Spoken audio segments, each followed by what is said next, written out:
Hi friends, எப்படி இருக்கீங்க எல்லாரும்? சாப்பிட்டீங்களா? என்ன பண்ணிட்டு இருக்கீங்க? ஓகே, நேற்று பட்வானோட ஸ்டோரி போட்டேன். Based on true story, horror story, பேய் கதைகள், என் லைஃப்பில் நடந்த பேய் கதைகள். இன்னைக்கு பட்டு கேட்க தயாராக இருக்கீங்களா? ஓகே, ஆரம்பிக்கலாம். ஆக்சுவலி நேற்று ருக்குப்பாட்டியோட முடிச்சிட்டேன் நான். ஸோ வீடு நெருப்பு பிடிச்சி பாட்டி வீட்டுக்கு போயிட்டு 1 வீக் கழிச்சு ஸ்கூலுக்கு போனேன் இல்லையா?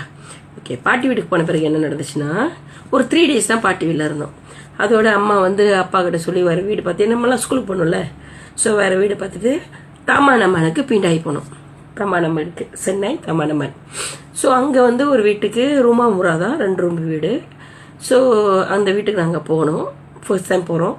நான், எங்கள் சின்ன அக்கா, எங்கள் அம்மா, எங்கள் அப்பா வீடு கழுவுறதுக்கு போகிறோம். சரிங்களா? ஸோ வீடு கழுவ போகும்போது நார்மலாக வீடு கழுவுறது, வாஷ் பண்ணுறது, அம்மா நம்மள சின்ன பிள்ளை தானே, 7 வயசு 8 வயசு தானே. ஸோ அம்மா வீட்டுக்குள்ளெல்லாம் க்ளீன் பண்ணிடுறேன். நானும் எங்கள் அக்கா என்ன பண்ணோம், வெளியே விளையாண்டுக்கிட்டு இருந்தோம். ஸோ அம்மா வீட்டுக்குள்ளே இருந்து ஒரு பாக்ஸை தூக்கிட்டு வந்து வெளியே வச்சாங்க.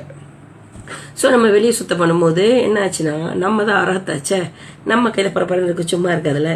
ஸோ நான் என்ன பண்ணாக்கா, அந்த பாக்ஸுக்குள்ளே என்ன இருக்குன்னு சொல்லிட்டு அந்த பாக்ஸை பிரித்தேன். ஃபுல்லாக மணல், பசை மணல். ஸோ நான் என்ன பண்ணேன், என்னடா மணலாக இருக்குன்னு சொல்லிட்டு மணலெல்லாம் கடைச்சி எல்லாம் போட்டு எல்லாம் ஏற்றி கீத்தி விளையாண்டு அப்படியே ரத்து பண்ணி விட்டோமா. அப்போ நான் கிளம்பி போயிட்டோம். சரி, இந்த மறுநாள் ஜாமான் ஏற்றி வீடு மாதிரி வந்தோம்.